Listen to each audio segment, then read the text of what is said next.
Ya pemirsa, Kementerian Kehutanan dan Kementerian ATR BPN ini telah menertibkan sejumlah bangunan villa di wilayah Bogor, Jawa Barat yang kemarin sempat ramai ya. Salah satunya ini dilakukan untuk mengurangi dampak banjir di wilayah Jawa Barat.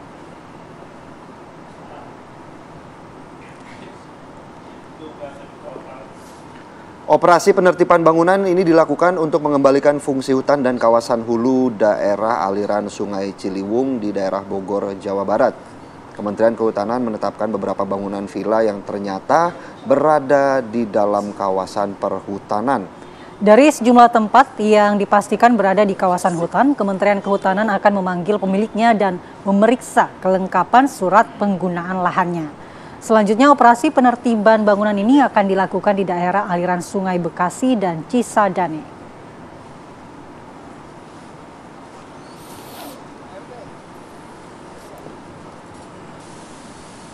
Gede ya kalau dari video yang kita lihat ya di Kumala ya villanya ya. Bahkan informasinya juga di sana sulit sinyal begitu. Iya. Oke, ini kita juga ke berita lainnya, betul ya, Andi Kumala. Ini ada pembongkaran bangunan objek wisata Hibik Fantasi di Cisarua, Bogor, Jawa Barat yang hingga kini ini masih terus berlangsung. Iya, karena memang areanya cukup besar ya.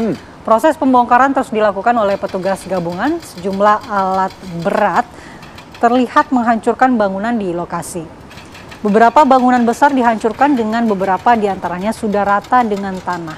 Tampak petugas mengangkut puing-puing reruntuhan. Kepala Satpol PP Provinsi Jawa Barat Muhammad Ade Afendi mengatakan pada hari Minggu kemarin ada 2 bangunan yang sudah dibongkar. Betul. Jadi ini masih berlanjut. Kalau kita lihat memang sih sayang, tapi ternyata inilah yang mengganggu resapan lahan resapan yang seharusnya menjadi resapan air.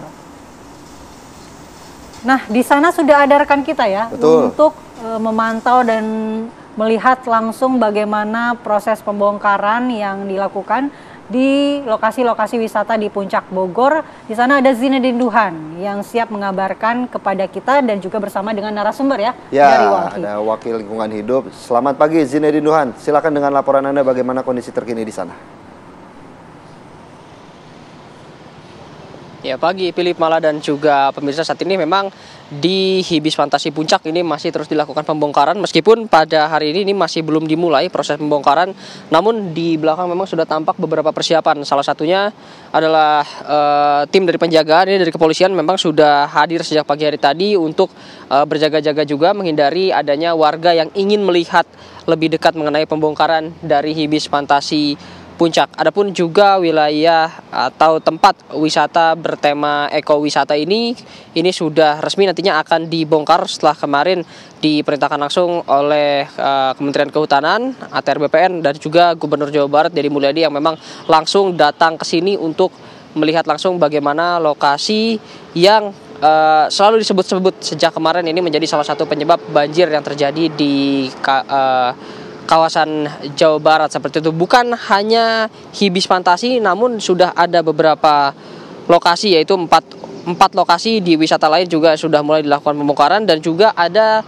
puluhan, tepatnya lebih dari 30 lokasi wisata yang berada di puncak yang nantinya juga terancam akan disegel dan juga dibongkar. Selain tempat wisata, ada juga kawasan villa yang memang saat ini sudah disegel. Villanya juga villa besar-besar seperti itu karena bertepatan di daerah-daerah yang seharusnya ini menjadi kawasan untuk resapan air. Untuk saat ini proses pembongkaran masih belum dilanjutkan, namun terlihat di sini sudah ada puing-puing bangunan dari Hibis Fantasi Puncak yang kemarin sudah sempat dilakukan pembongkaran. Ini pembongkaran sendiri dimulai dari pintu masuk. Titik tempat saya mengabarkan ini merupakan pintu keluar yang mana ini saat ini dijadikan satu-satunya akses untuk tim yang melakukan pembongkaran untuk keluar masuk ke wilayah Hibis Fantasi Puncak. Lalu juga dapat dilihat di sebelah kanan saya seperti itu. Nah, ini ada sebuah bangunan berbentuk istana berwarna pink yang bagian bawahnya ini sudah sempat dihancurkan. Memang masih belum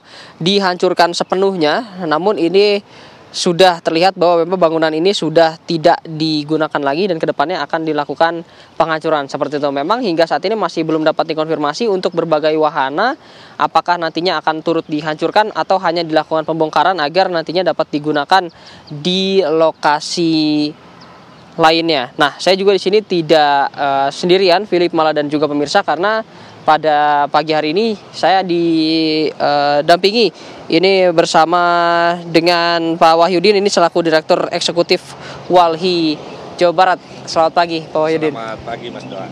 Pak, ini kan selalu disebutkan dalam beberapa hari terakhir bahwa memang penyebab dari banjir yang terjadi di Jawa Barat itu adalah hulunya. Ini berada di kawasan Puncak yang mana daerah resapan air ini saat ini sudah berubah mayoritas menjadi tempat wisata, ini bertemakan eko wisata atau eco green wisata seperti itu.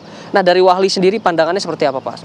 Ya, pandangan kami bahwa kegiatan yang diklaim sebagai ekowisata gitu ya, ini sangat tidak tepat,